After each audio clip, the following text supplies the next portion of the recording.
my dear students. So today we are going to learn English. In English we learn grammar. So our grammar topic is preposition. So preposition is very important parts for your scholarship exam and your daily knowledge. Some question is coming on this part. It's very important. So before we're going to learn preposition, I will tell you something about this topic. So first, what is mean by preposition? Preposition means the words coming before noun and pronoun to show relationship between some other parts in a sentence are called preposition. In Marathi we can say सर्वनामाच्या किंवा नामाच्या पूर्वी वापरल्या जाणाऱ्या शब्दांना आणि त्या शब्दांचा संबंध वाक्यातील दुसऱ्या शब्दांशी असणे यालाच आपण शब्दयोगी अव्यय असे म्हणतो. So it's very important parts for you and your examples. So on the board I given some preposition list.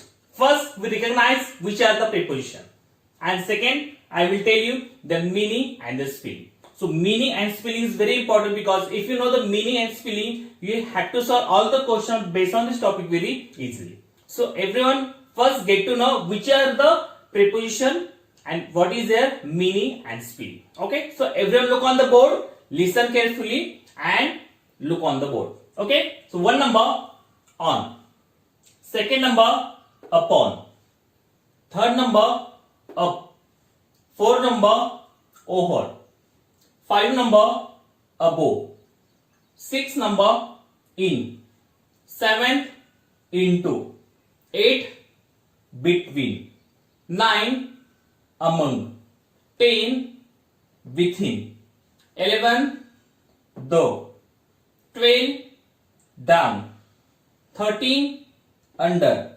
14 below. Here 15 number beneath, 16 before, 17 after, 18 of, 19 of, 20 number beside, 21 number besides. Here is a beside, here is a besides.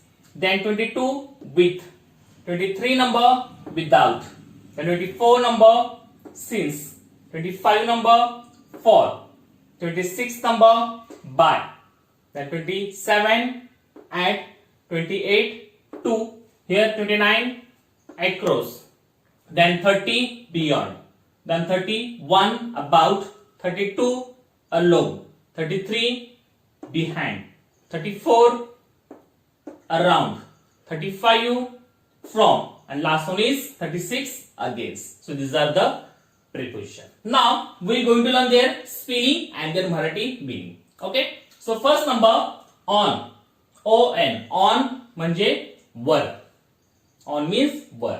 Second number upon, upon, upon means यावर. Okay, now third number up, up म्हणजे वर. Then fourth number over, over, over means चारपेक्षा अधिक. Next fifth number above, above spelling is above, above means वरील. Now sixth number in, in means च्या मध्ये. Then seventh number into, into means बाहेरून आत. Next one eight number between, between, between means दोघांमध्ये, दोघांच्या मध्ये. Next one nine number among, so among, among means च्या मध्यभागी, च्या मध्यभागी. Next one 10 number within, within means within, within म्हणजे आत. Okay, next one 11 number through, through, through means माध्यमातून. Okay, now 12 number down, down, down means खाली. Now 13 number under, under means च्या खाली. Okay, now 14 number below, below, below means खाली. Okay, now 50 number beneath, beneath म्हणजे खाली. Now 16 before, before, before means अगोदर. Okay, now 17 one after, after means नंतर. Okay, 18 number of, चा ची. Okay, then 19 of, of म्हणजे चा. Next one, 20 number, beside. Beside, B-E-S-I-D-E. Beside means bazula. Next one, 21 number, besides. So here is the beside, here is the besides. Only yes is added here. B-E-S-I-D-E-S. Besides म्हणजे शिवाय. And beside म्हणजे बाजूला. Besides शिवाय. Okay. Now 22 number, with. W-I-T-H. With च्या बरोबर. Marathi meaning च्या बरोबर. Next one, 23 number, without. Without spelling is W-I-T-H-O-U-T. Without म्हणजे शिवाय. Okay. Next one, 24 number, since. Since, S-I-N-C-E. Since म्हणजे तेव्हापासून. Next one, for. F-O-R. For च्या साठी. मराठी meaning for च्या साठी. Okay. Now 26 number, by. B-Y. By. In Marathi you can say कडून. By कडून. Okay. Then 27 at. A-T at. At म्हणजे कडे. Okay. Next 28 number, to. T-O-2 means पर्यंत. Next one, 29 number, across. A-C-R-O-S-S. Across means च्या पलीकडे. Next one, 30 number, beyond. B-E-Y-O-N-D. Beyond means पलीकडे. Okay. च्या पलीकडे आणि पलीकडे. Some preposition looks like the same, but in proper sentence we use differently. Okay. Now 31 number, about. A-B-O-U-T. About means विषयी.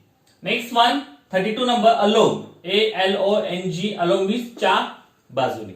Next one, 33 number, behind. B-E-H-I-N-D. Behind means पाठीमागे. Next one, 34 number, around. Around spelling is A-R-O-U-N-D. Around means सभोवती. Okay. Next one, from. F-R-O-M. From is पासून. And last number, 36, against. A-G-A-I-N-S-T. Against means च्या विरुद्ध. च्या विरुद्ध. So these are the preposition we recognize. If you know like that preposition, you learn proper this all with their spelling, with their Marathi meanings. If you know the proper preposition meaning and spelling, so you have to write all the question based on this topic very easily. So everyone learn proper, see proper, look proper, and learn all these things. So last time we recognized all the preposition. Now we will going to learn all the preposition one by one. So everyone look on the board and listen carefully. So number one preposition is on. Number one preposition is on. So where we use on preposition? On या शब्दयोगी वापर आपण कुठं कुठं करतो. So number one is to show date and time. To show date and time. काळ आणि एखादी दिवस किंवा डेट किंवा महिना हे दर्शवण्यासाठी आपण ऑन या prepositionचा वापर करतो. So example here, Gopal sits on my right in the class on Saturday. म्हणजे शनिवारी गोपाल माझ्या राईट साइडला बसला होता क्लासमध्ये. Okay. So like that preposition.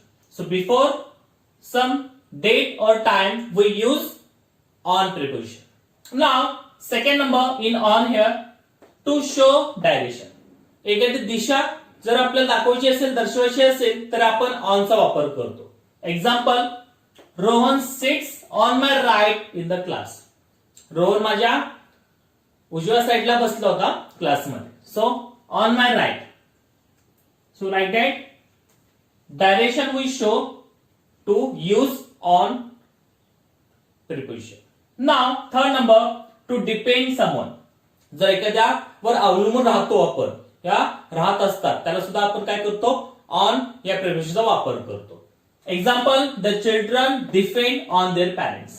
म्हणजे मुलं त्यांच्या आई वडिलांवर अवलंबून असतात. Okay. So like that preposition we use. Okay. Before to depend someone, that time also we use on preposition. Now four number, put something on and touch it. जर एखाद्या एक वस्तू जर आपल्याला कशात ठेवायची असेल, त्या ते वस्तू त्या वस्तूला खाली टच व्हायला पाहिजे, तिथं आपण काय करतो, तरी ऑन या प्रिपोजिशनचा वापर करतो. For example, my book is on the table. माझं पुस्तक टेबलावर होतं, म्हणजे ते पुस्तक आणि टेबल एकमेकाला टच होत होते, ते सुद्धा काय करतो आपण, ऑन या प्रिपोजिशनचा वापर करतो. So on like. to put something on and touch it. So that time we use on preposition. Understood? Now second number, the first is over. Now second number, upon. So where we use upon preposition. Okay. Number one is to move and go upward. हालचाल करून वरच्या दिशेनं जाणे. हालचाल करून वरच्या दिशेनं जाणे. That time we use upon preposition. Example here, the cat jumps upon the table. म्हणजे मांजराने हालचाल करून टेबलावर उडी मारली. Okay. So like that preposition we use. Okay. Next one, second number, to care about. म्हणजे एखाद्या गोष्टीची काळजी असणे किंवा काळजीपोटी आपण ते गोष्ट करण्यासाठी सांगण्यासाठी सुद्धा आपण काय करतो तिथं अपॉन या प्रेपोजिशनचा वापर करतो. Shankar has no time to attend upon his family. शंकरला त्याच्या फॅमिलीच्या फंक्शन मध्ये अटेंड व्हायचं होतं पण त्याच्याकडे टाइम नव्हता. Okay. So that also we use upon preposition. Okay. Now third number, up. So where we use up preposition? Number one is to go upward.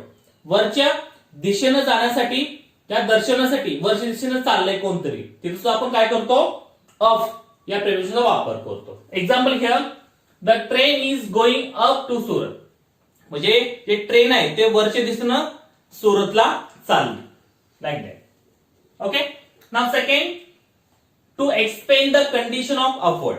म्हणजे वरची परिस्थिती एक्सप्लेन करण्यासाठी स्पष्ट करण्यासाठी सुद्धा आपण काय करतो अप या प्रेपोजिशनचा वापर करतो. For example, the monkey is up the tree.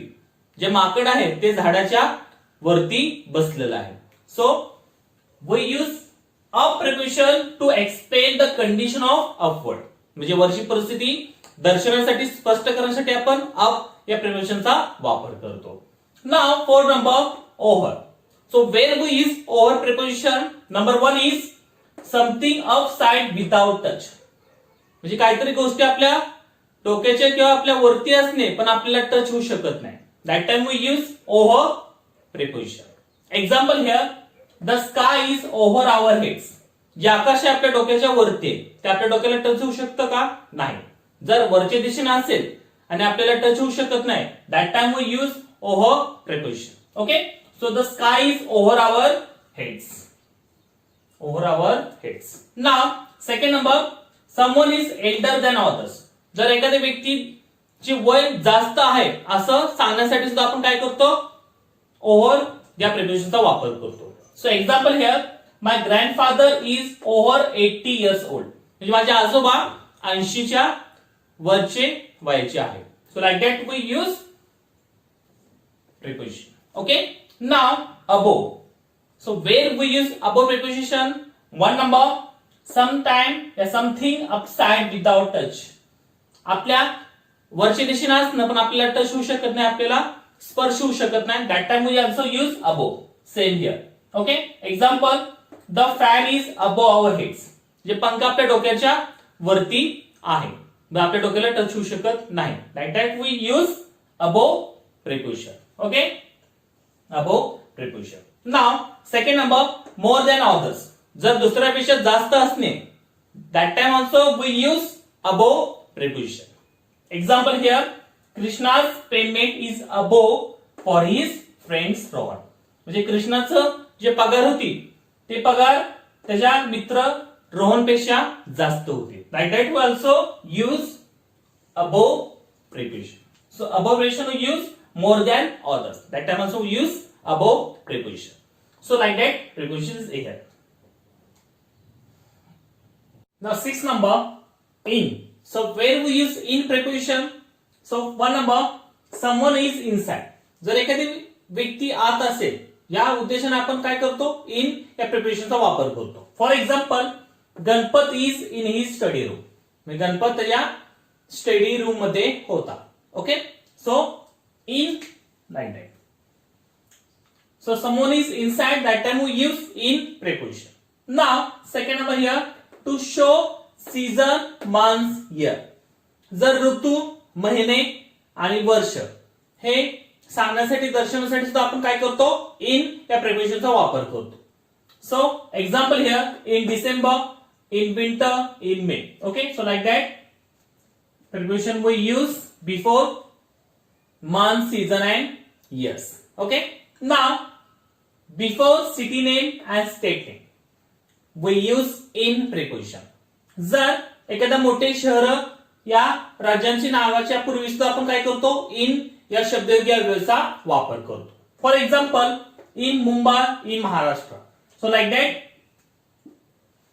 before that city name and then state name we use in preposition. Now 6 is over, now 7 number. So 7 is into. So where we use into preposition? So one number here, to move, come inside. To move, come inside. जर हालचाल करून एखाद्या जागेमध्ये जाणे, that time we use into preposition. Okay? So example here, the boy is coming into garden. म्हणजे मुलगा garden मध्ये गेला. Okay, so to move, come inside, हालचाल करून आज जाणे. That time we use into preposition. The boy is coming into garden. Okay, next, to change condition. To change condition, एखादी स्थिती जर बदलत असेल, that time we use into preposition. जर स्थिती बदलत असेल तर तिथं काय करतो आपण, into या शब्दयोगी अव्ययाचा वापर करतो. For example, the ice melted into water. म्हणजे बर्फाचं रूपांतर कशामध्ये झाला, पाण्यामध्ये. सो स्थितीमध्ये बदल झाला. That time we use into preposition. Now 7 is over. Now 8 number, between. So where we use between preposition? So here one number, to middle of things or people. जर एखाद्या वस्तूच्या किंवा व्यक्तींच्या मधोमध या शब्दासाठी आपण काय करतो, बिटवीन या प्रिपोजिशन वापर करतो. म्हणजे एखाद्या दोन गोष्टीच्या मध्ये असणे. Okay, so example here, Ganpat stand between Gopal and Krishna. Ganpat कुठं होता थांबलेला, गोपालच्या आणि कृष्णाच्या मधोमध. Okay, that time we use between. जर दोन गोष्टीच्या मधोमध एखादी गोष्टी असेल तर त्या गोष्टीचा उल्लेख करण्यासाठी आपण काय करतो, बिटवीन या प्रिपोजिशनचा वापर करतो. Understood. Now 9 number, among. So where we use among preposition? Number 1 here, someone is alone in crowds. जर पूर्ण गर्दीमध्ये एकाचा उल्लेख करायचा असेल, तर सगळ्यांमध्ये एकाचा उल्लेख करायचा असेल तर आपण among या प्रिपोजिशनचा वापर करतो. For example, he was lost among the crowds. म्हणजे गर्दीमध्ये तो हरवला. Okay, so among, that time we use someone is alone in a crowd. Okay, now 9 is over. Now 10 number, within. So where we use within preposition? Within या शब्द की अव्ययाचा वापर आपण कुठे कुठे करतो. One number here, ending in a moment. जर एखादा शेवट करायचा असेल, शेवट या अर्थाने आपण काय करतो, विथिन या शब्द की अव्ययाचा वापर करतो. Example here, Hemant will return within a week. म्हणजे हप्त्याच्या शेवटी हेमंत माघारी येऊ शकतो. Okay, so that time ending in a movement, शेवटच्या क्षणाला जर असा उल्लेख करायचा असेल तर आपण काय करतो, विथिन या प्रिपोजिशनचा वापर करतो. Next one, 11th one is down. So where we use down preposition? Number 1 is to go downside. जर खालच्या दिशेनं जायचं असेल, जाण्यासाठी आपण डाऊन या प्रिपोजिशनचा वापर करतो. Example here, the train is going down to Bhusawal. Train Bhusawal मार्गेने खाली चालली. Okay, okay, so here is a down. So to go down side, that time we showing the preposition of down. खालच्या दिशेने जाण्यासाठी आपण डाऊन या शब्द वापरचा वापर करतो. Next one, 12 number, under. So where we use under preposition? Number 1 is someone is below for some things. Okay, जर एखादी वस्तू या एखादी व्यक्ती जर कशाच्या खाली बसलेली असेल, okay, that time we use under preposition. Okay, example here, the farmer sits under a tree. शेतकरी झाडाच्या खाली बसलाय. Okay, that time we use under preposition. Under preposition we use someone is below for something. Okay, next one here, someone is working under someone. जर एखादा व्यक्ती कुणाच्या हाताखाली जर काम करत असेल, that time we also use under preposition. Okay, so example here, they work under him, म्हणजे ते माझ्या अंडरमध्ये काम करत होते, म्हणजे माझ्या हाताखाली काम करत होते. So like that we use preposition. Okay, next one, below. 30 number is below. So where we use below preposition? Number 1 is someone working as a junior. जर एखादा व्यक्ती कनिष्ठ या पदावर असेल, या पदावर काम करत असेल, that time we use below. जर एखादा व्यक्ती कनिष्ठ पदावर काम करत असेल तर आपण तिथं below या शब्दक्रियाचा वापर करतो. Example here, Pankaj is below me in office, म्हणजे पंकज माझ्या कनिष्ठ म्हणजे माझ्यापेक्षा खाली काम करतो. Okay, that time we also use below preposition. So Pankaj is below me in a office, म्हणजे माझ्यापेक्षा ऑफिसमध्ये तो खालच्या पदावर आहे. Next one here, to come upward to downward. Okay, to come upward to downward. जर आपल्याला खालच्या दिशेने जायचं असेल वरून, that time we use below preposition. Example here, we are returning below to mountain, म्हणजे आपण पर्वताच्या उंचीवरून आता खाली येत आहोत. Like that to use below preposition. Understood? We are returning below the mountain, म्हणजे माउंटनच्या वरून चढाई करून आता खाली यायचं असेल, खालच्या दिशेने यायचं असेल तर वी यूज बिलो प्रेपोजिशन.